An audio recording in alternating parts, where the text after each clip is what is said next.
Hello everyone. In today's BK lecture, 11th Commerce, we are in chapter number 1, Introduction of Bookkeeping. In the last lecture, we have discussed terminologies in bookkeeping और उसके बाद हमने देखा था कि जो basic concepts होते हैं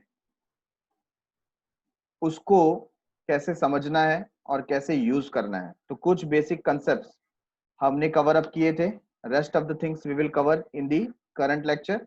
Let us move towards textbook.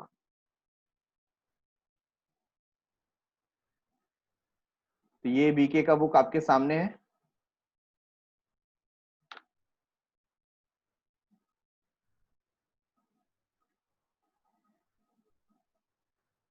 और हमने लास्ट लेक्चर में ये जो कंसेप्ट थे पेज नंबर 12 पे उसे कवर अप किया था. तो कंसेप्ट में सबसे पहला कंसेप्ट क्या आ गया था? Business entity. Business entity. A business is separate from its owner. Business अपने ओनर से अलग है.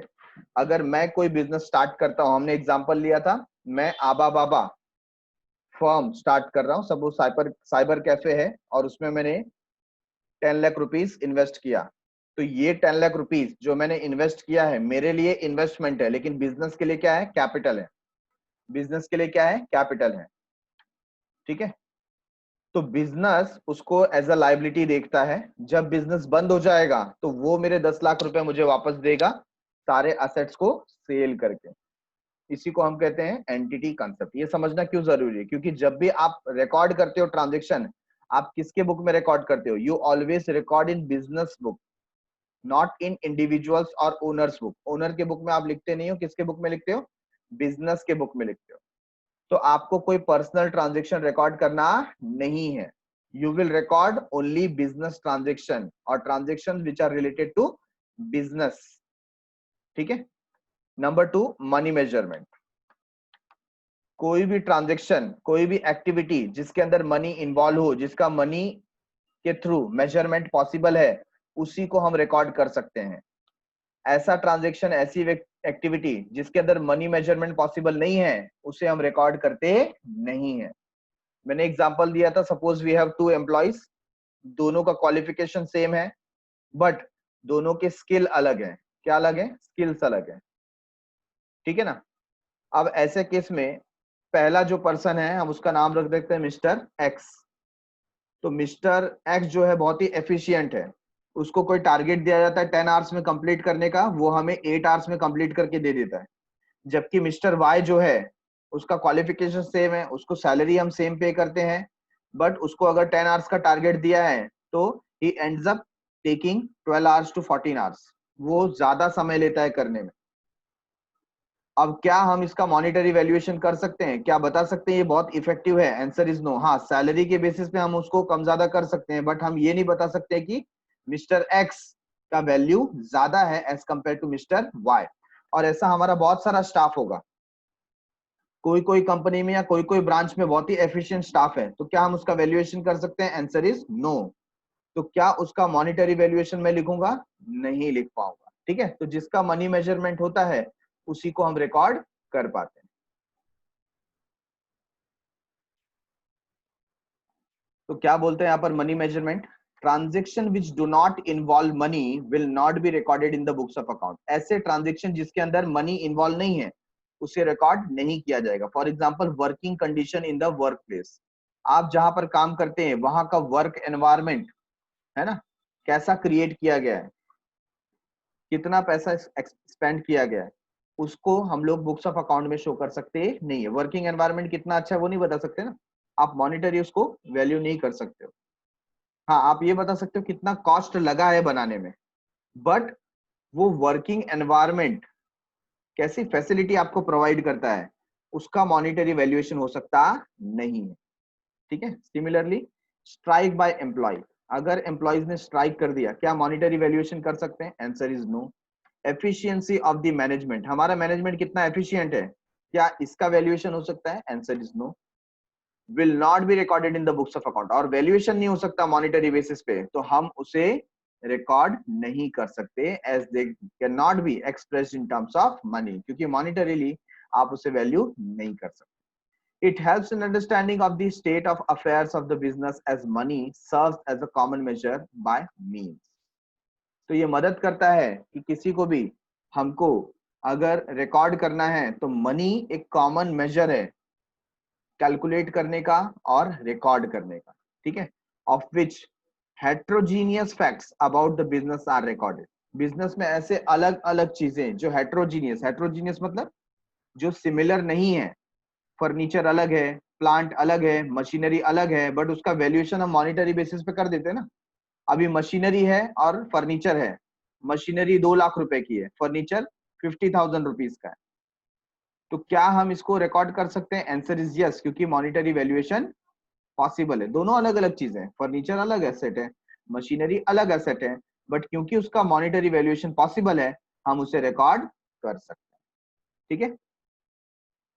कॉस्ट कंसेप्ट क्या बताता था कि कोई भी पर्टिकुलर एसेट होगा, उस एसेट को हमेशा हम हिस्टोरिकल कॉस्ट पे रिकॉर्ड करेंगे. किस पे रिकॉर्ड करेंगे? Historical cost. That is the acquisition cost. तो वो हिस्टोरिकल कॉस्ट मतलब जितने में आपने एक्वायर किया है, जितने में आपने परचेस किया है. तो हमने कुछ एग्जांपल्स लिए थे. फॉर एग्जांपल, मार्केट में मशीनरी 80,000 रुपीज की है, बट आपको 50,000 रुपीज में मिल गई, आपने कैश पे किया 50,000, तो आप कितने में उसे रिकॉर्ड करेंगे? You will record that machinery at 50,000 and not on 80,000. आप 80,000 पे रिकॉर्ड नहीं करेंगे, 50,000 पे रिकॉर्ड करेंगे. Okay.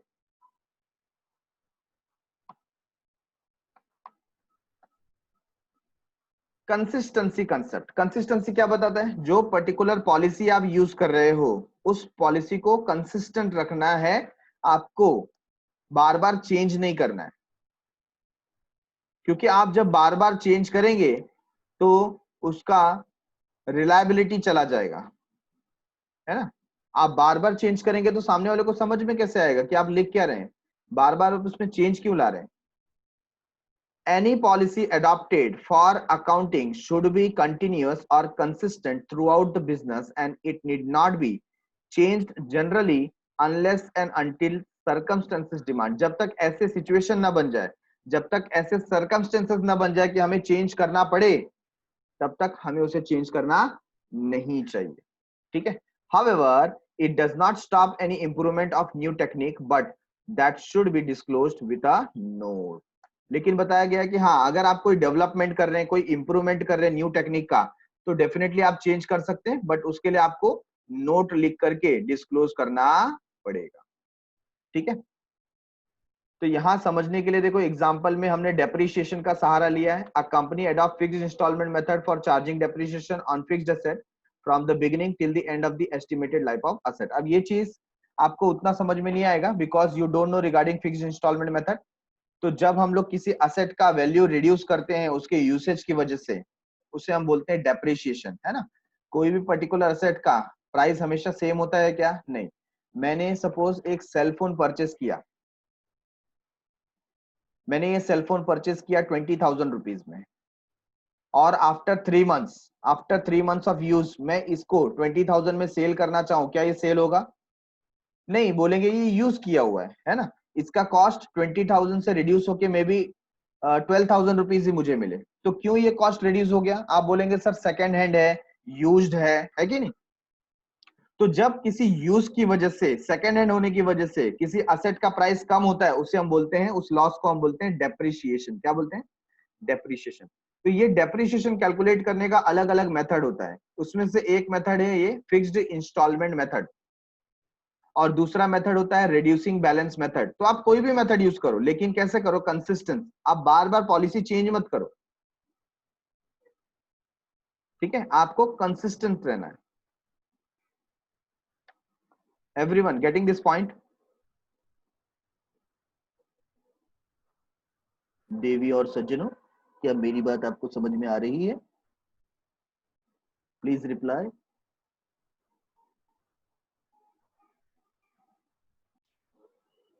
Point number 5, concept of conservatism.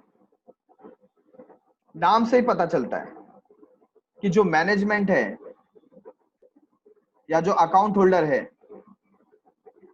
या जो क्लर्क है जो अकाउंट्स को लिखता है, ऐसे पर्सन्स कंजर्वेटिज्म का अप्रोच या कंजर्वेटिज्म का कंसेप्ट को यूज करने चाहिए। तो क्या होता है कंजर्वेटिज्म? कंजर्वेटिज्म का मतलब होता है टू कंजर्व। दूर से अगर आपको लॉस दिखाई देता है तो रिकॉर्ड कर लेना चाहिए। क्या कर लेना चाहिए? रिकॉर्ड कर लेना चाहिए। लेकिन अगर आपको दूर से प्रॉफिट शो होता है, प्रॉफिट दिखता है, उसको रिकॉर्ड नहीं करना चाहिए। यही बताता है कंजर्वेटिज्म। जैसे आपको मैंने एग्जांपल दिया था कि आपके पास कोई स्टॉक बच गया है जिसका कॉस्ट प्राइस है 150 और सेलिंग प्राइस है 200। Cost price 150, selling price 200। तो ये अगर स्टॉक आपके पास बच गया है तो eight the end of the year आपको रिकॉर्ड करना पड़ता है कि कितने का स्टॉक बचा हुआ है। आप क्या शो करेंगे? 150 रुपीज शो करेंगे या 200 शो करेंगे? तो आंसर क्या आएगा? 150। क्यों 150? हमें लेना है कॉस्ट प्राइस और market price whichever is lower. Cost price और market price whichever is lower. ऐसा कौन बोलता है? ऐसा बोलता है कंसेप्ट ऑफ कंजर्वेटिज्म। कि अगर आपको कोई दूर का प्रॉफिट दिखाई देता है, आपको लगता है कि अरे ये प्रोडक्ट तो 200 रुपए में बिक सकता है, बिक सकता है, बिका क्या? नहीं। जब तक नहीं बिका है तब तक हमारे लिए वो अनरियलाइज्ड प्रॉफिट है। कौन सा प्रॉफिट है? Unrealised profit. And that profit we can not record in the books of account. Books of account में उस प्रॉफिट को रिकॉर्ड किया जा सकता नहीं है। तो हमको कंसेप्ट ऑफ कंजर्वेटिज्म देना है, देखना है। दूसरा एग्जांपल, हमारा डेटर है। अब वो जो डेटर है कई दिनों से पैसा देने के लिए हमें बार बार न्यू डेट देता रहता है। कल आओ, परसों आओ, एक वीक के बाद आओ, अभी लॉकडाउन चल रहा है, पैसे कहां से दूंगा, बैंक बंद था, एक महीने के बाद आओ, अभी प्रॉब्लम चल रही है ना। कुछ ना कुछ टाल रहा है और ऐसे टालते टालते 3 महीने का पीरियड बदल गया। पॉजिटिव बात यह है कि अभी तक उसने हमें ना बोला नहीं है, दूंगा बोलता है, दूंगा, मैं आपके पैसे लेके भागूंगा नहीं। But after certain period of time हमें एक डाउट होने लगता है कि ये बंदा पैसा देगा कि नहीं देगा, लगता तो नहीं देगा। तो आपको दूर से लॉस दिखाई दे रहा है ना? आपको डिस्टेंस से लॉस दिखाई दे रहा है कि शायद इससे पैसा निकलेगा नहीं। तो आप क्या इसे रिकॉर्ड करेंगे? Answer is yes. कंजर्वेटिज्म बोलता है दूर से जो लॉस दिखाई देता है उसको रिकॉर्ड कर लेना चाहिए। तो उसको आप आरडीडी के रूप में, रिजर्व फॉर डाउटफुल डेट, ये जो डेट है ये कैसा डेट है? डाउटफुल है, शायद मुझे ना मिले, तो उसको पहले से आप रिजर्व क्रिएट कर ले, मतलब उसको लॉस आपको शो कर देना चाहिए। While recording the business transaction, we have to anticipate no profit but provide for all possible losses. आपको एंटिसिपेट, कोई प्रॉफिट एंटिसिपेट नहीं करना है। अरे इतना प्रॉफिट होगा, जब तक हुआ नहीं है तब तक आप रिकॉर्ड कर सकते नहीं है ना? जब हो जाए profit then you record. But in the case of loss हमको पहले से एंटिसिपेट कर लेना चाहिए। अगर आपको लगता है कि शायद मुझे लॉस होने वाला है तो उसको आप पहले रिकॉर्ड कर दो in the form of provisions and reserves. आपको उसका प्रोविजन पहले से बना लेना चाहिए, ठीक है? It encourages the certain secret reserves by making excess provisions to prevent losses. इसकी वजह से क्या होता है? आप लॉसेस को क्या कर सकते हो? प्रिवेंट कर सकते हो, उसके लिए पहले से इंतजाम कर सकते हो। The income statement may show lower income and the balance sheet overcast the liability and undercast the asset. तो जो इनकम स्टेटमेंट हमारा है, जहां पर हम लोग प्रॉफिट एंड लॉस शो करते हैं, वो हो सकता है आपको कैसा शो करे? लोअर इनकम शो करे, कम इनकम शो करे। And the balance sheet overcast the liability, balance sheet क्या करे? लायबिलिटी को इंक्रीज कर दे या असेट को कम कर दे, ठीक है ना? ताकि इससे क्या शो हो? लेस प्रॉफिट शो हो। तो इसको हम क्या कहेंगे? इसको हम बोलेंगे concept of conservatism. Concept of conservatism. This policy of recording is asking the accountant to play safe while writing the accounts.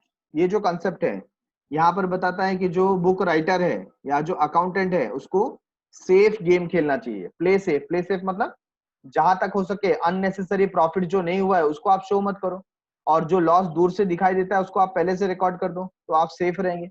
आपने पहले से उसका अरेंजमेंट करके रखा हुआ है, ठीक है। कंसेप्ट ऑफ कंजर्वेटिज्म को हम और एक एग्जांपल से समझ सकते हैं। आपने जब 10th का बोर्ड एग्जाम दिया, एग्जाम लिख करके, है ना, पेपर लिख करके आप एग्जाम हॉल से बाहर आते हैं, तो देखो बहुत सारे जो स्टूडेंट होते हैं, या आपने भी क्या किया होगा, कई बार आप काउंट करते हैं कितने मार्क्स मिले, है कि नहीं। तो 100 मार्क का 80 मार्क का पेपर है, तो कितने में से कितना आएगा, और एक एस्टिमेशन लगाते हैं कि ये पेपर में सपोज 80 मार्क का पेपर है तो मुझको 67 आ सकता है, 70 आ सकता है, 75 आ सकता है।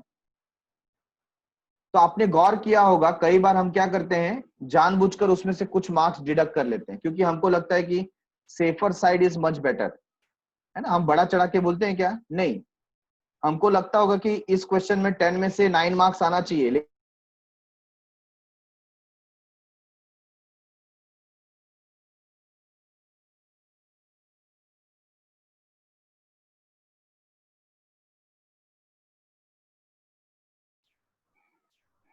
तो जब हम पेपर लिख करके आते हैं और कैलकुलेट करते हैं हमें कितने मार्क्स मिले, तो फॉर द सेफर साइड हम क्या करते हैं, खुद सामने से 1-2 मार्क कम काउंट करते हैं कि शायद टीचर ने डिडक्ट कर लिया, तो हमको ओवर एस्टिमेट नहीं करना है। तो वो जो हम वर्क कर रहे हैं उसे हम बोलते हैं कंजर्वेटिज्म, है ना। Safer side, play the safe game, ये जो बोला ना, टू प्ले सेफ। तो हम नहीं चाहते कि हम ओवर एस्टिमेट कर दें, ऐसा कैलकुलेट करें कि हमें लगेगा 95 मार्क्स आने वाला है, और जब सच में जब सामने रिजल्ट आया तो उसमें 65 आया। बहुत ज्यादा डिफरेंस नहीं होना चाहिए। तो हम खुद से क्या करते हैं कि शायद टीचर ने 2-4 मार्क इधर उधर डिडक्ट कर लिया, तो हम पहले से उससे डिडक्ट करके वहां पर पकड़ते हैं। उसी को बोला जाता है कंसेप्ट ऑफ कंजर्वेटिज्म। तो बुक्स ऑफ अकाउंट में कंजर्वेटिज्म क्या है कि अगर हमें लगता है कि कहीं लॉस होने वाला है तो उसे हम पहले ही शो कर देते हैं in the form of provisions, है ना। जैसे हमें टैक्स भरना है, तो टैक्स कब भरना होता है, हमें टैक्स भरना होता है ईयर फिनिश होने के बाद। पूरा कैलकुलेशन होता है कि पूरे साल में आपने कितना कमाया है, कितना अर्न किया है। लेकिन आपको वो पहले से कैसे पता होगा, तो आप पहले क्या कर लेते हैं, एस्टिमेट कर लेते हैं कि पिछले साल मेरा इतना प्रॉफिट हुआ था, उसके हिसाब से इतना टैक्स आया था, तो ये साल भी मेरा कितना प्रॉफिट हो सकता है और उसके हिसाब से कितना टैक्स भरना पड़ेगा। तो पहले हम प्रोविजन बना देते हैं कि ये साल शायद हमें इतना टैक्स भरने को आए, आप पहले से शो कर देते हो। जबकि वो पता कब चलेगा, ईयर फिनिश होने के बाद पता चलता है ना। आपका प्रॉफिट कितना है वो तो साल खत्म होने के बाद ही मालूम पड़ेगा। तो ये कंसेप्ट को हम क्या बोलते हैं, कंसेप्ट ऑफ कंजर्वेटिज्म। तो कंजर्वेटिज्म हम समझ गए। नेक्स्ट है गोइंग कंसर्न। गोइंग कंसर्न का मतलब क्या हो गया, आपको यहां पर यह समझना है कि जब आप बुक्स ऑफ अकाउंट प्रिपेयर कर रहे हो या जब आप ट्रांजेक्शन को रिकॉर्ड कर रहे हो, रिकॉर्डिंग के समय पर आपके दिमाग में यह होना चाहिए कि क्या ये मेरा बिजनेस नियर फ्यूचर तक चलेगा। Near future in the sense 1 से 2 साल तक चलेगा कि नहीं चलेगा, उसके हिसाब से आप बुक्स ऑफ अकाउंट को प्रिपेयर करते हो। सपोज अगर आपको ऐसा मालूम पड़ जाए, आप बुक्स ऑफ अकाउंट प्रिपेयर कर रहे हो, ट्रांजेक्शन रिकॉर्ड कर रहे हो, रात को आपको कॉल आया 12 बजे, वहां पर जो बहादुर था, टेक बहादुर, हाँ हमारा वॉचमैन फैक्ट्री के बाहर, वो बोलते ओ साहब जी, ओ बहुत बड़ा प्रॉब्लम हो गया। हमने बोला क्या हुआ, ओ पूरा फैक्ट्री में आग लग गया, पूरा जल रहा है, स्वाहा हो गया, पूरा खत्म। अब हमको टेंशन आ गया, कल तक जो फैक्ट्री अच्छे से रन कर रही थी, आज रात को उसमें क्या हो गया, आग लग गया। अब वो हमारी मेन फैक्ट्री थी, सारा प्रोडक्शन वर्क वहां से होता था। शायद अब ऐसा हो सकता है कि फैक्ट्री गई, अब हमारा धंधा चलेगा नहीं। तो पहले जैसे आप बुक्स ऑफ अकाउंट में रिकॉर्डिंग कर रहे थे, क्या अभी भी वैसे रिकॉर्डिंग करोगे, आंसर इज नो। आपका धंधा ही बंद हो रहा है, तो आप किसी को क्रेडिट दोगे, किसी को डेटर बनाओगे, कोई आपके पास उधारी रखेगा। सबको मालूम है कि आपका धंधा बंद होने वाला है, सब बोलेंगे भाई आपसे तो ट्रांजेक्शन अभी कैश में ही करना पड़ेगा, पता नहीं आपका बिजनेस चलेगा कि नहीं चलेगा। आपके पास पैसा रहेगा ना तो माल परचेस करने का, नहीं तो फिर जाने दो, है कि नहीं। तो हमारा जो बुक्स ऑफ अकाउंट लिखने का तरीका है वो चेंज हो जाएगा। तो आपको पहले ये कंफर्म करना पड़ेगा कि क्या आप एक गोइंग कंसर्न हो, आपको लगता है आपका बिजनेस आने वाले 1-2 साल तक चलेगा, तो उसके हिसाब से रिकॉर्ड करो, और नहीं चलेगा तो आपका रिकॉर्डिंग मेथड चेंज हो जाएगा। तो हमारा यहाँ पर जनरल अजम्पशन ये रहता है, जब तक सब कुछ ठीक ठाक है, हम सब समझते हैं कि गोइंग कंसर्न कंसेप्ट है। लेकिन अगर कोई बड़ी जानकारी मिली, जैसे कि यहाँ पर हमको मालूम पड़ा हमारे टेक बहादुर से कि हमारे यहाँ पर क्या हो गया है, फायर अकर हुआ है, तो हो सकता है गोइंग कंसर्न के ऊपर कुछ आंच आ जाए, हमें ऐसा लगे कि नहीं अभी हमारा गोइंग कंसर्न रहेगा नहीं।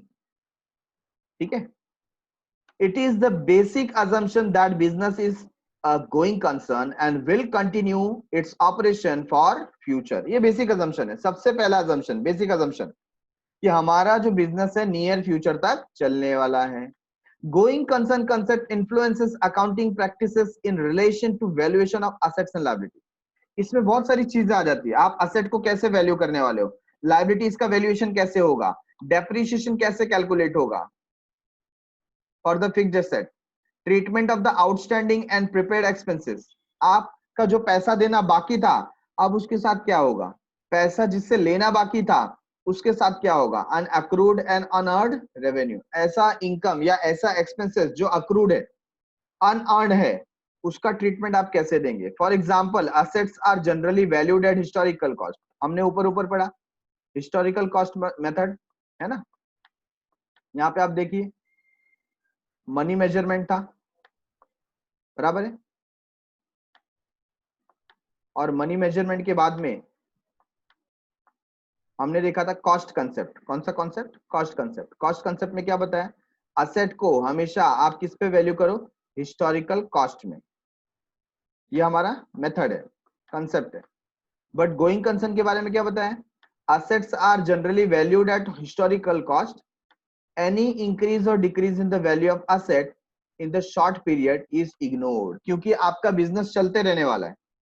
तो सपोज आपको कल को मालूम पड़ा कि इसका प्राइस थोड़ा कम हो रहा है, ज्यादा हो रहा है, तो आप उसको इग्नोर करो, उसमें चेंज करने की जरूरत नहीं है।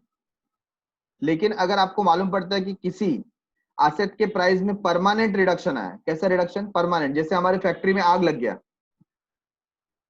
तो अब उस फैक्ट्री का सपोज पहले का वैल्यू कितना था, 50 लाख रुपीस था, अब आप उसका वैल्यू क्या करेंगे, चेंज कर देंगे। क्यों, क्योंकि आपको मालूम है फैक्ट्री जल गई, अब उसका वैल्यू 50 लाख नहीं है, उसका वैल्यू शायद 2 लाख भी ना निकले, तो आप उसका वैल्यू रिड्यूस करके लिखेंगे।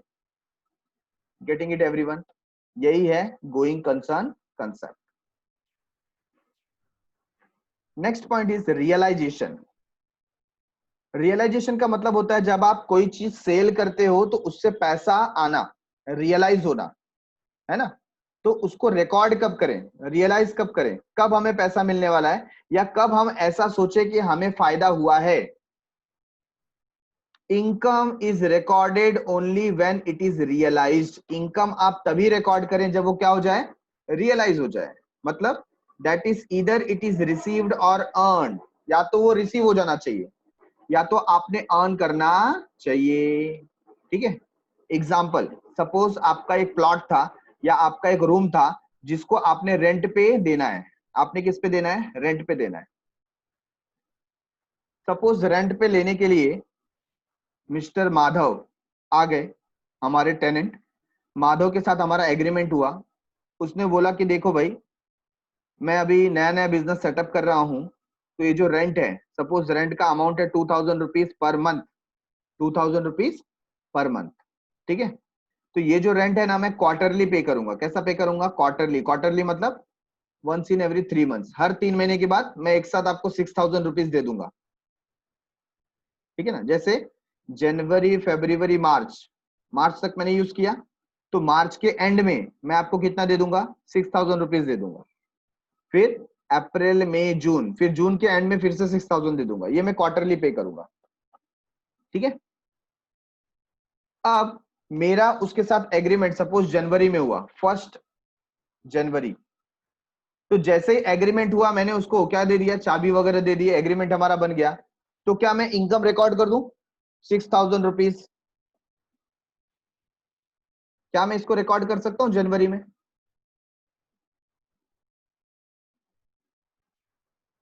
तो यहां पर जो आंसर है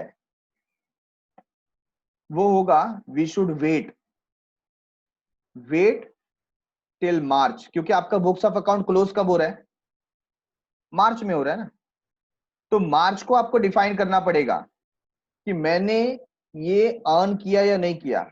सपोज मार्च के बाद, at the end of the March, है ना, 31 मार्च को वो हमें पैसा देने वाला था, उसने बोला अभी पैसे नहीं है, पैसे मैं आपको 10 दिन के बाद देता हूं, मतलब 10 अप्रैल को देता हूं। तो मेरे दिमाग में क्या आएगा, भाई 3 महीना तो इसने यूज कर लिया, मतलब मेरे पैसे बन गए कि नहीं बन गए? मिले ना मिले वो बात अलग है। आई हैव अर्नड, उसको बोलते हैं अक्रू होना, अर्नड होना, है कि नहीं? तो उसने वो 3 मंथ्स यूज कर लिया, उसने वो 3 महीने वापर लिया, वापरने के बाद after using it I have right to ask 6,000 rupees from you, yes और नो? वो जो राइट क्रिएट हुआ है इसको बोलते हैं अक्रू होना। मैं तब उसको रिकॉर्ड कर सकता हूं। लेकिन क्या मैं 1 जनवरी को रिकॉर्ड कर सकता हूं? आंसर इज नो, क्योंकि अभी तो आया, उसने यूज भी नहीं किया। पहली तारीख को मैं क्या उसको रिकॉर्ड करूंगा? समझा क्या? तो यहां पर दो चीजों की बात हो रही है। कौन सी दो चीज? ईदर इट इज रिसीव्ड, या तो मिल जाना चाहिए, और अर्नड हो जाना चाहिए। अर्न मतलब अर्न कब होगा? जब उसने यूज किया है। तो उसने यूज ही नहीं किया तो अर्निंग का है का? ठीक है, गेटिंग इट?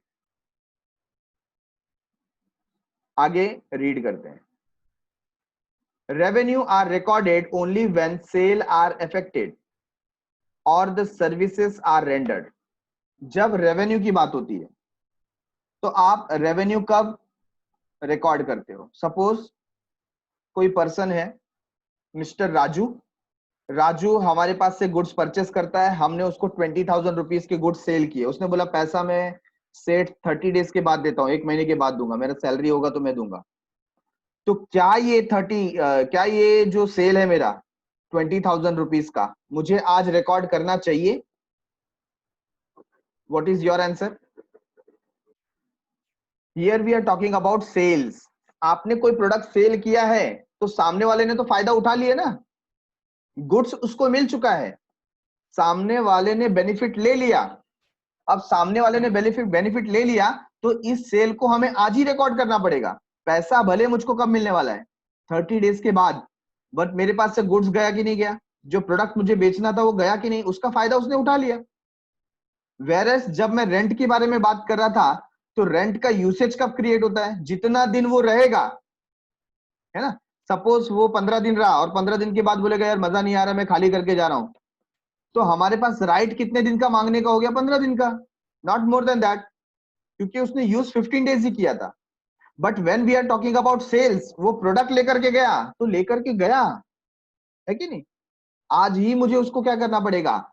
रिकॉर्ड करना पड़ेगा। तो वही बोल रहा है, revenues are recorded only when sales are affected. Sale हो गया ना, रिकॉर्ड कर दो। और द सर्विस इज रेंडर्ड, या तो आपने कोई सर्विस दे दिया है। सपोज आप सलून सलून चलाते हो, सलून है आपका, सलून में आप हेयर कटिंग, हेयर ड्रेसिंग वगैरह सब काम करते हो। कोई कस्टमर आया, आपने उसका हेयर ड्रेसिंग किया, पैसा वो बोलता है कि पैसा मैं आपको 10 दिन के बाद देता हूँ। आपने सर्विस तो दे दिया ना, उसका बेनिफिट तो उसको मिल गया।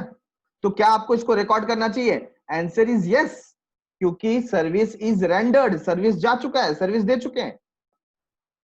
Sales revenue are considered as recognized when sales are affected during the accounting period, irrespective of the fact whether cash is received or not. तो आपका जो सेल्स का रेवेन्यू है वो उसी टाइम रिकॉर्ड कर दो जब सेल हो गया, पैसा मिला हो या ना मिला हो।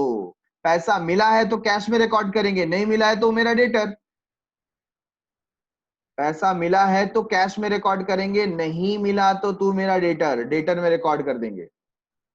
A company gets an order for sale of goods 1 lakh rupees in the month of May 2007. Goods are only rupees 60,000 are sold and delivered in June 2017. ठीक है ना? हमें 1 लाख रुपए का ऑर्डर मिला था, हमने 60,000 रुपीज का ऑर्डर कंप्लीट किया, उसको सेल किया। Cash is received from for rupees 60,000 in the month of September 2017. As per the principle of realization, sale is to be recorded in June 2017. देखो कैश कब रिसीव हुआ?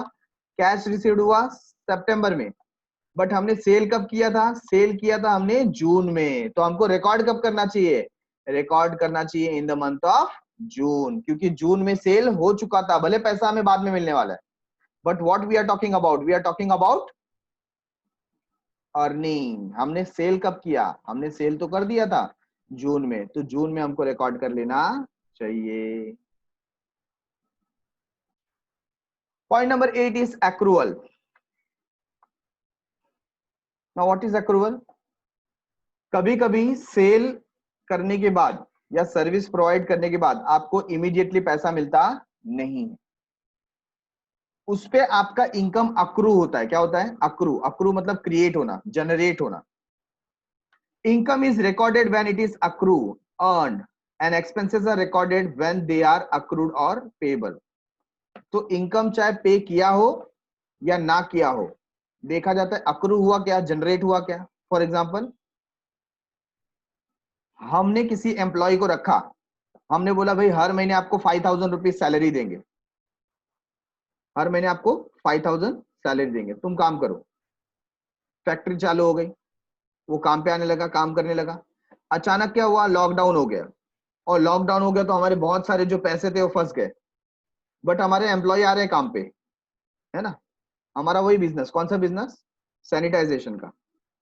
सैनिटरी हम लोग जो वर्क करते हैं, है ना, हम लोग जो केमिकल वगैरह है, जो हैंड सैनिटाइजर है वो हम बनाते हैं, हमारे जो वर्कर है वो काम पे आ रहे हैं, बट हमारे पास फंड नहीं है, पैसा नहीं है। तो हम उनको बोल रहे भाई देखो, आप जॉब पे आते रहो, जैसे पैसा आएगा मैं आपको दूंगा। ऐसा बोलते बोलते 3 महीने का पीरियड हो गया, अभी तक हमने उनको पैसा दिया नहीं है।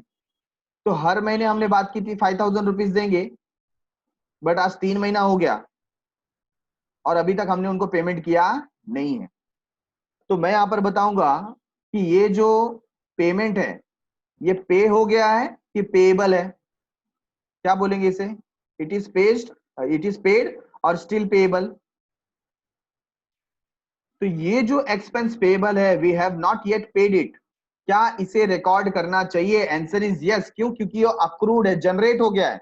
हमको उनको 15,000 आज नहीं तो कल पे करना ही पड़ेगा, भले हमने पे नहीं किया है, बट इट इज अक्रूड, है ना, इट बिकम पेबल। तो पेबल है तो उसे क्या करना चाहिए? रिकॉर्ड कर लेना चाहिए।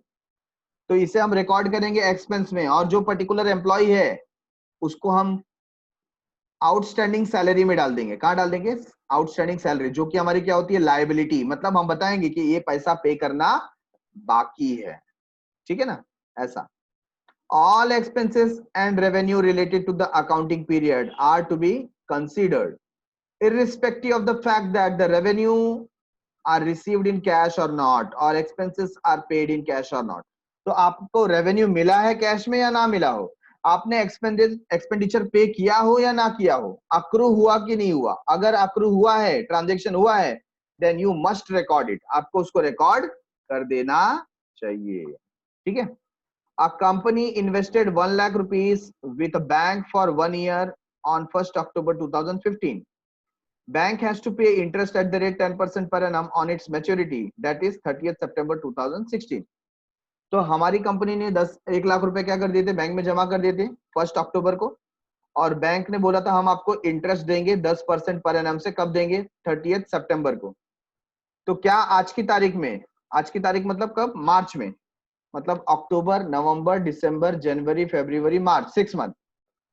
तो क्या ये 6 मंथ में हमें इसका इंटरेस्ट रिकॉर्ड कर लेना चाहिए? Answer is yes. क्यों? क्योंकि 6 महीने हो चुके हैं, 6 महीने हो चुके हैं कि हमने जब से बैंक को पैसा दिया है।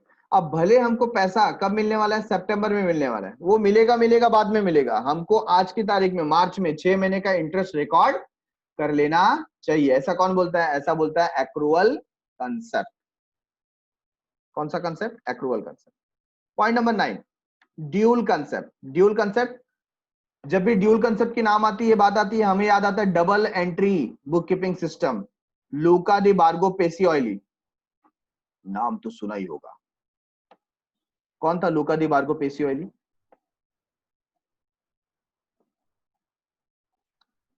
तो ये जो पर्सन है लूका दी बार्गो Pacioli, in the era of 1498, if I am not wrong, he is a mathematician and Italian merchant. कौन था? इटालियन मर्चेंट जिसने हमें double entry book keeping system दिया। यस 1494 तो उसने हमें बताया ड्यूल एस्पेक्ट। वही वो पर्सन है जिसने ये जो मॉडर्न अकाउंटिंग सिस्टम है जिसको स्टार्ट किया था, double entry book keeping system.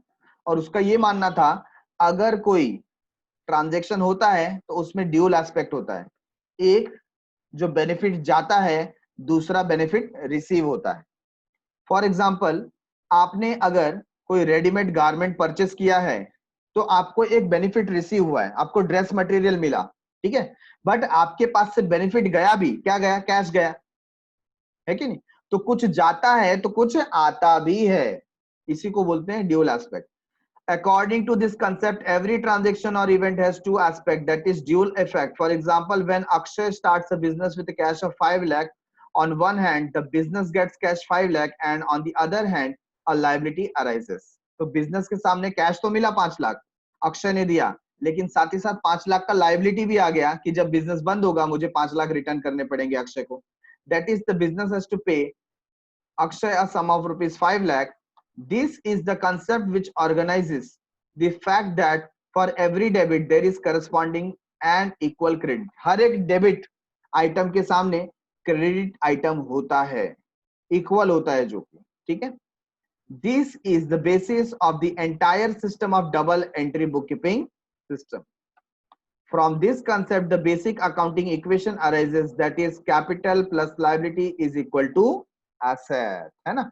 तो जो पैसा हमने बिजनेस को 5 लाख रुपीस दिया, ये उसका असेट भी है in the form of cash और ये उसका लायबिलिटी भी है in the form of capital, क्योंकि ड्यूल एस्पेक्ट होता है, एक एस्पेक्ट डेबिट होता है तो दूसरा एस्पेक्ट क्रेडिट होता है। Getting it? Got it everyone?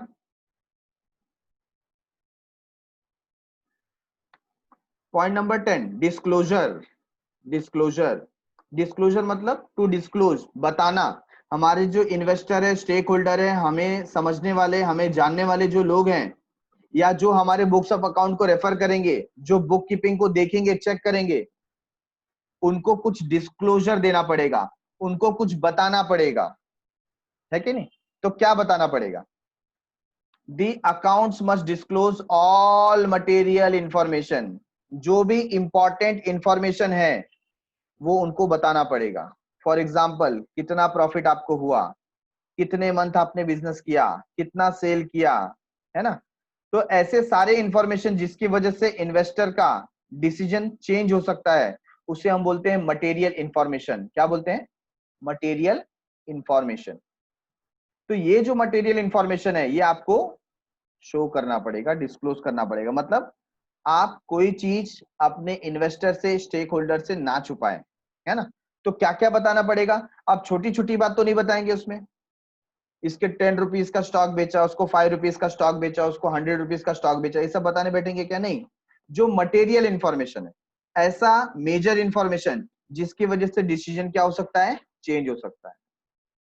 The accounting report should disclose full and fair information to the related party. जो related party हैं उनको पूरी information होनी चाहिए। The financial position and performance should be disclosed very honestly to all the users. जो हमारे users हैं उनको हमारा financial performance पता होना चाहिए, financial position पता होना चाहिए। क्यों? क्योंकि उन्होंने पैसा लगाया तो उनको ये जानने का अधिकार है। The financial position means the balance sheet of the business, and financial performance means business results in terms of profit or losses and income and expenses in profit and loss account. तो यहाँ पर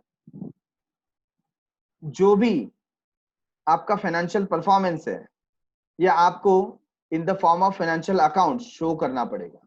आपको trading account बनाना पड़ेगा, profit and loss account बनाना पड़ेगा, जिसमें आप income और expenses show करते हो।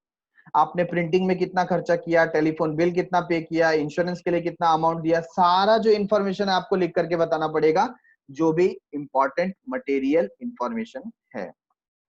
All the information disclosed should be relevant, reliable, comparable and understood by all the concern authority. तो जो भी इंफॉर्मेशन आप दे रहे हो घुमा फिरा के इधर उधर का इंफॉर्मेशन मत दो, ऐसा दो कि जो रिलेवेंट हो, रिलेटेड हो, जो रिलायबल हो, जिसपे विश्वास कर सके, जो कंपेरेबल हो, आप अपने साथ या अपने कॉम्पिटिटर के साथ उसे कंपेयर कर सके और जिसे समझा जा सके, ऐसा आपको डिस्क्लोजर प्रोवाइड करना है। किसको? कंसर्न्ड अथॉरिटी को। ठीक है। Materiality. Now what is materiality? अभी अभी हमने जो पॉइंट नंबर 10 में देखा, डिस्क्लोजर, डिस्क्लोजर में रिक्वायरमेंट था जो मटेरियल इंफॉर्मेशन है उसी को क्या किया जाए? रिकॉर्ड किया जाए। तो मटेरियल क्या है? What is important? तो हो सकता है जो आपके लिए इंपॉर्टेंट है वो किसी और के लिए इंपॉर्टेंट ना हो।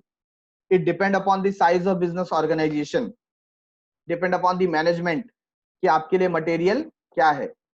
इसको मैं एक एग्जांपल से आपको बताना चाहूंगा। फॉर एग्जांपल कि सपोज आपके ऑर्गेनाइजेशन में चोरी हो गई, theft occurred in your organization and the thief has swept away almost around 20 lakh rupees। चोरी कितने की हो गई? 20 लाख रुपए की। आपको क्या लगता है, क्या ये मटेरियल है या इमटेरियल है?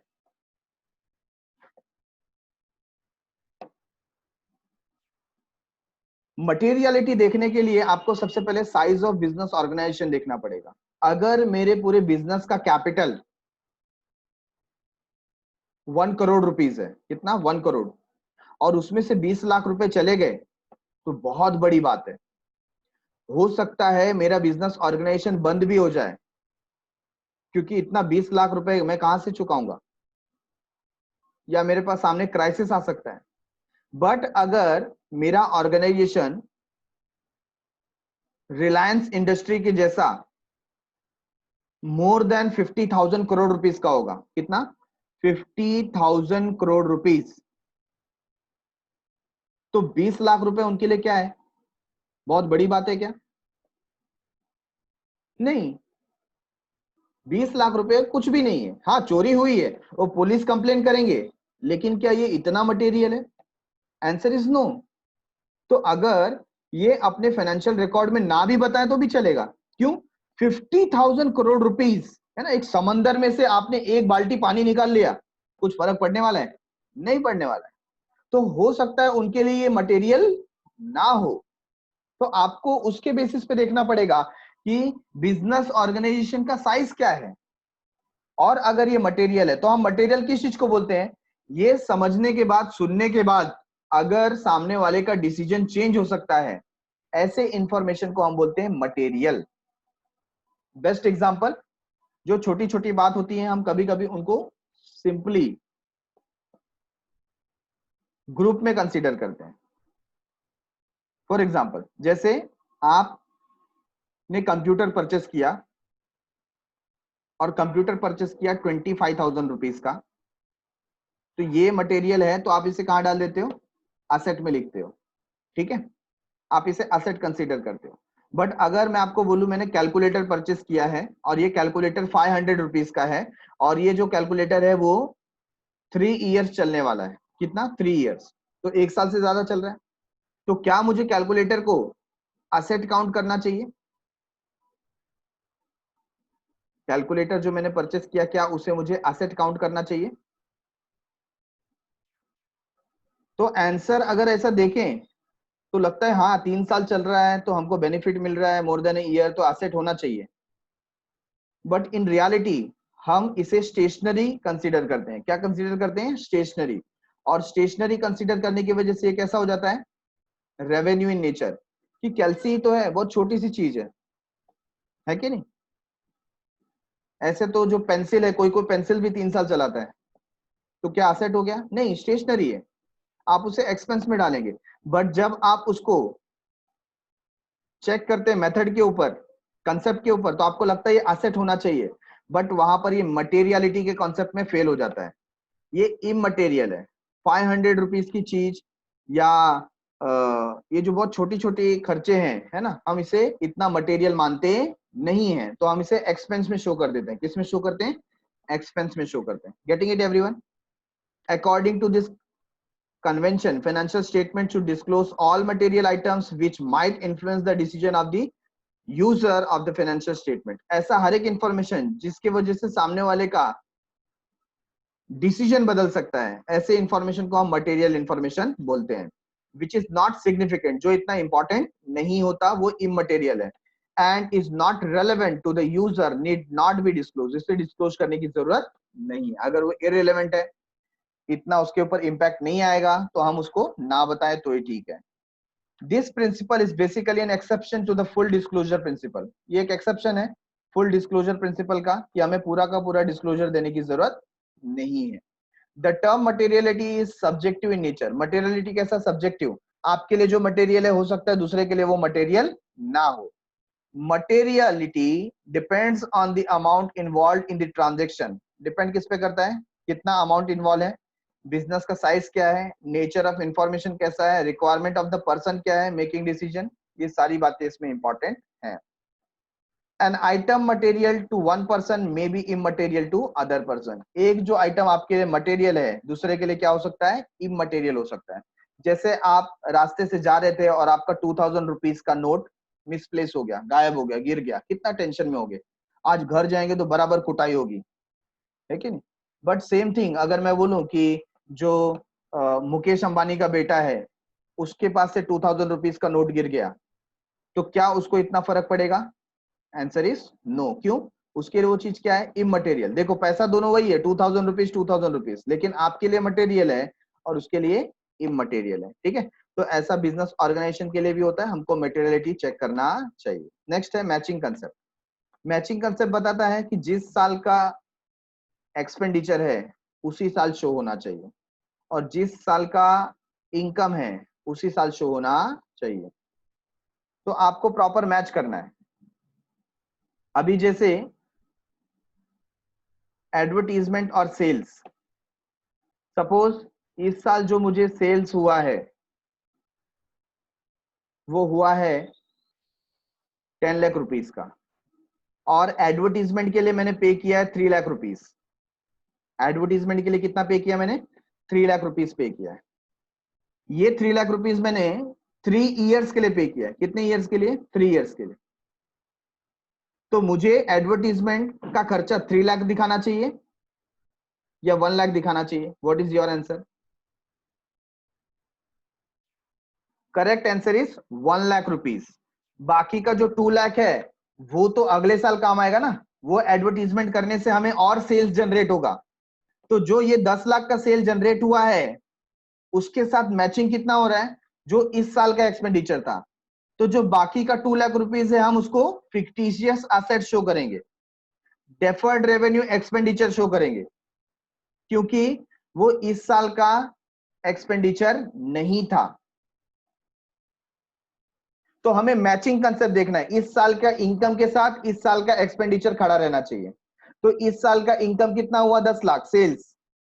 तो इस साल का जो एक्सपेंस है वो भी कितना है? 1 लाख, है ना? भले हमने 3 लाख रुपए पे किए, लेकिन वो 3 लाख रुपए 1 साल का था या 3 साल का था? It is for the period of 3 years, and hence we cannot show this amount at a time. एक बार में आप दिखा सकते नहीं। आपने 3 साल के लिए भरा है ना, तो आप इस साल का दिखाओ, बाकी जो 2 साल है वो अगले साल दिखाना, तब तक के लिए उसको असेट दिखाओ। Got it everyone? I hope it is very much clear कि जो मैचिंग कंसेप्ट है, जितना इनकम जनरेट हुआ इस साल का उसके सामने उसी का एक्सपेंडिचर शो होना चाहिए, और हम उसको बोलते हैं matching concept. According to this concept, revenues during an accounting period are matched with expenses incurred during that period to earn the revenue during that period. This concept is based on accrual concept and periodicity concept. Periodicity concept fixes the time frame for measuring performance and determining financial status. तो जो periodicity concept है कि जिस साल का income है उसी साल का एक्सपेंस शो करो, है ना, उसको बोलते हैं हम periodicity concept. All expenses paid during the period are not considered. जो भी आपने एक्सपेंसेस पे किया, जैसे हमने 3 लाख रुपीस पे किया था, क्या पूरा हमको शो करना है? नहीं, but only the expenses related to the accounting period, जो इस अकाउंटिंग पीरियड का है, जो इस साल का है, वही हम शो करेंगे, and that is ₹1,00,000 in my example.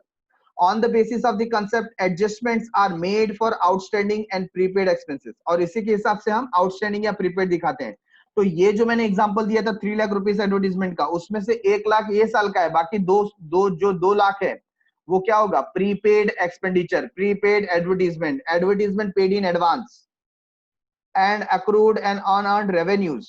Also, due provisions are made for the depreciation of the fixed asset, bad debts and relating to the accounting period. और इसी तरीके से जो बाकी के दूसरे provisions हैं वो भी create किए जाते हैं. इसी को हम बोलते हैं matching concept. Thus, it matches the revenue earned during the accounting period with the expenses incurred during that period to earn the revenue before sharing any profit or loss. बराबर है.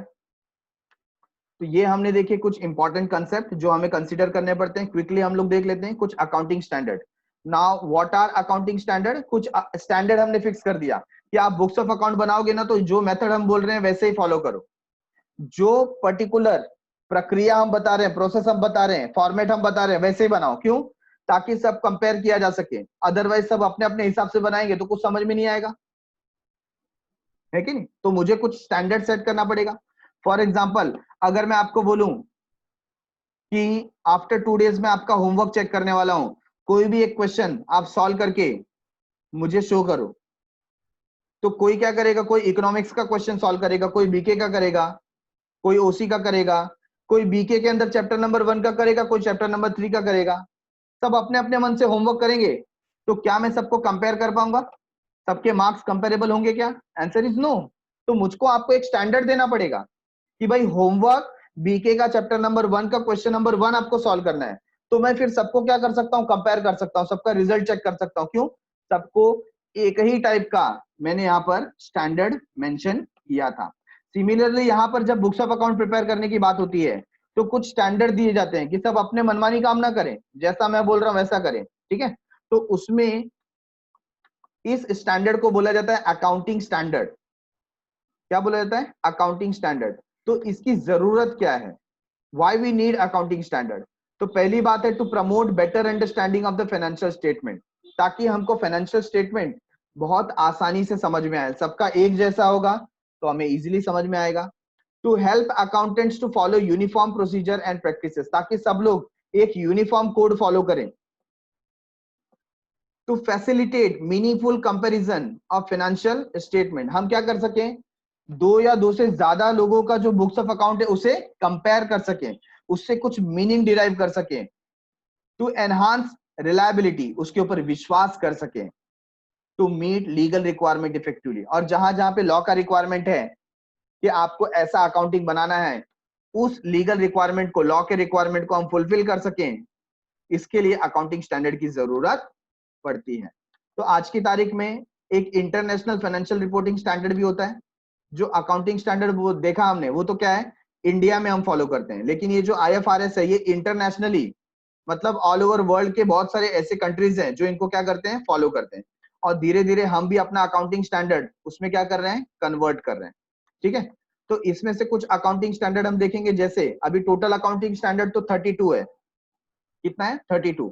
32 में से कुछ हमें पढ़ने के लिए यहाँ पर दिए गए, जैसे AS1 अकाउंटिंग स्टैंडर्ड 1, जिसमें बोला जाता है डिस्क्लोजर ऑफ अकाउंटिंग पॉलिसी. आपको क्या देना है? डिस्क्लोजर. जो अभी अभी हमने डिस्क्लोजर की बात ऊपर की, पॉइंट नंबर आई थिंक 10 था, यहां पर देखो, है ना? तो डिस्क्लोजर कैसे करना है ये आपको कहां मालूम पड़ेगा? ये आपको मालूम पड़ेगा अकाउंटिंग स्टैंडर्ड 1. अकाउंटिंग स्टैंडर्ड 1 हमें बताएगा कि हम डिस्क्लोज कैसे कर सकते हैं. According to this standard, the accounting policy followed in preparation and presentation of financial statements should form a part of financial statement and normally be disclosed in one place. आपको disclosure कैसा देना है, कहां पर देना है? जैसे आपने एनुअल रिपोर्ट प्रिपेयर किया है कि नहीं? अब कभी कभी जो एनुअल रिपोर्ट होता है ना 30 पेजेस का होता है. अब 30 पेजेस में आप कहां पर लिख करके देंगे डिस्क्लोजर? और इसको जो यूजर्स है वो कहां पे पढ़ेंगे?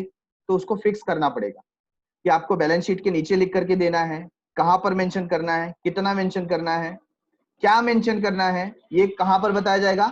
अकाउंटिंग स्टैंडर्ड 1 में बताया जाएगा. ठीक है? Accounting standard 2 valuation of inventory. Inventory का मतलब होता है स्टॉक, इन्वेंटरी मतलब स्टॉक। हमने एक एग्जांपल लिया था, है ना, कि स्टॉक हमने परचेस किया था 150 का, सेल करने वाले हैं 200 रुपीज में, तो आप किस पे वैल्यू करोगे, 150 या 200? तो आपका सबका आंसर था 150 रुपीज। तो ये कैसे मालूम पड़ा कि 150 लेना है? ये कौन बताता है? ये बताता है अकाउंटिंग स्टैंडर्ड 2। अकाउंटिंग स्टैंडर्ड 2 बताता है कि आपको जो भी पर्टिकुलर इन्वेंटरी है उसको कौन से वैल्यूएशन पे लिखना है, कॉस्ट प्राइस और market price whichever is lower. ये कौन बताता है? अकाउंटिंग स्टैंडर्ड 2 बताता है।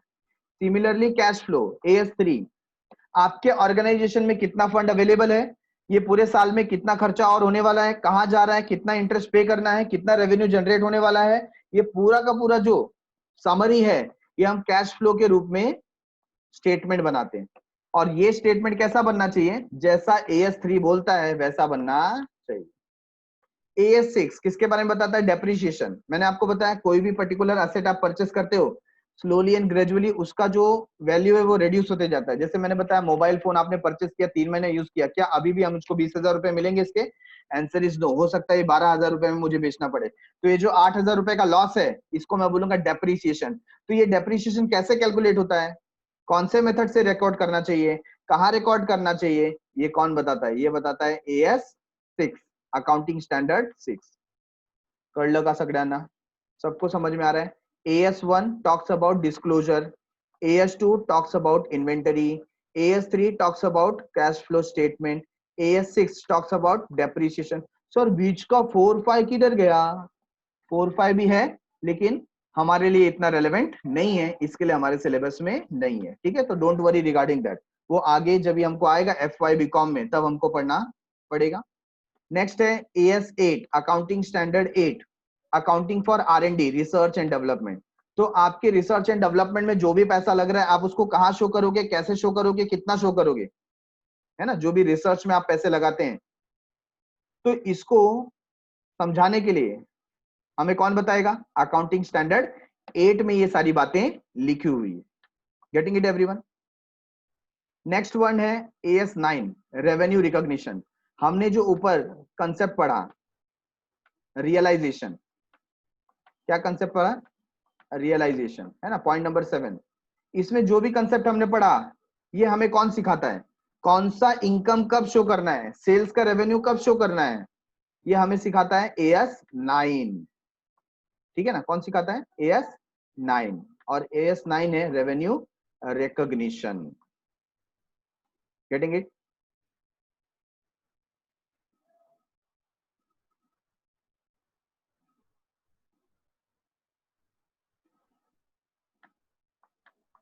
Point number 7 AS10। AS10 क्या बताता है? Accounting for fixed asset. आपने जो कोई भी एसेट परचेस किया है, plant and machinery, land and building, furniture fixture, motor vehicle, loose tools, goodwill, patent, trademark, है ना, ये जो भी एसेट है उसका वैल्यूएशन कैसे होगा, उसका वैल्यू में रिडक्शन कैसे होगा, कितना आप रिड्यूस कर सकते हैं, कितना आप डेप्रिसिएशन पास करेंगे, हिस्टोरिकल कॉस्ट क्या है, वो असेट अगर आपने नया खरीदा है तो कौन से वैल्यू पे आएगा, ये सारी बातें कहां पर लिखी हैं? AS10 में लिखी हुई है। AS12 अकाउंटिंग स्टैंडर्ड 12 क्या बताता है? Government grant. अगर आपके काम करने की वजह से गवर्नमेंट ने आपको कुछ ग्रांट दिया है, ग्रांट मतलब फ्री में कोई चीज दे दी है, सपोज गवर्नमेंट बोलता है कि आप गांव में जाकर के काम कीजिए, हम आपको हर साल 10 लाख रुपए देंगे, तो ये क्या है? गवर्नमेंट ग्रांट है। आपने सपोज अपने एरिया में रोड बनाया, लेकिन वो रोड बनाने का काम गवर्नमेंट का था, गवर्नमेंट खुश हो गई, अरे आपने हमारा काम किया, कोई बात नहीं, हम आपको 20 लाख रुपए देते हैं, है ना? तो ये जो ग्रांट हमको मिला है कहां से मिला है? गवर्नमेंट से मिला है। तो उसका वैल्यूएशन कैसे करना है, उसको कहां पे शो करना है, कैसे लिखोगे, ये कौन बताएगा? ये बताएगा AS12। किसके बारे में? गवर्नमेंट ग्रांट के बारे में। Point number 13, sorry point number 9 AS13 accounting standard 13। Accounting standard 13 आपको इन्वेस्टमेंट के बारे में बताता है। इन्वेस्टमेंट क्या है? अगर आपके पास कुछ सरप्लस फंड है ना, आपके बिजनेस में सपोज 5-10 लाख रुपए एक्स्ट्रा है, तो उस पैसे का आप क्या करोगे? आप सोचोगे भाई इसको कहीं पर मैं इन्वेस्ट कर दूं, मैं कुछ प्रॉपर्टी परचेस कर लूं जिसका प्राइस बढ़ेगा, या फिर मैं ऐसा कर सकता हूं कि इधर शेयर मार्केट में लगा दूं। तो अगर आपने शेयर मार्केट में किसी सिक्योरिटी के ऊपर, शेयर के ऊपर पैसा लगा दिया, तो उसका कैलकुलेशन कैसा होगा? क्योंकि शेयर के प्राइसेस तो कम ज्यादा होते रहते हैं, उसको आप कैसे लिखेंगे, कैसे वैल्यूएशन करना है? तो इन्वेस्टमेंट से रिलेटेड जो भी आपकी क्वेरीज है वो कहां पे सॉल्व होंगे? AS 13 उसके बारे में बताता है कि उसको कैसे रिकॉर्ड करना चाहिए। तो जो भी हमारे इन्वेस्टमेंट है, whether it is short term, long term, ठीक है ना, चाहे वो आपने सिक्योरिटी मार्केट में करके रखा हो या आपने प्लांट एंड मशीनरी कुछ परचेस करके रखा हो, तो जो भी आपका इन्वेस्टमेंट है उसको कैसे रिकॉर्ड करना है, उसका कैसे वैल्यूएशन करना है, उसमें इंक्रीज डिक्रीज होगा तो क्या करना है, ये कहां बताया जाएगा? Accounting standard 13। Next is accounting standard 22। 22 क्या बताता है? Regarding taxes. आपने जो इनकम अर्न किया है, whether it is from sales और प्रोवाइडिंग सर्विसेज, या आपका जो भी इनकम है उसके ऊपर कितना टैक्स लगेगा, टैक्स को कैसे कैलकुलेट करना है, ये सब का नॉलेज आपको AS 22 देगा। कौन देगा? AS 22। Yes everyone getting it?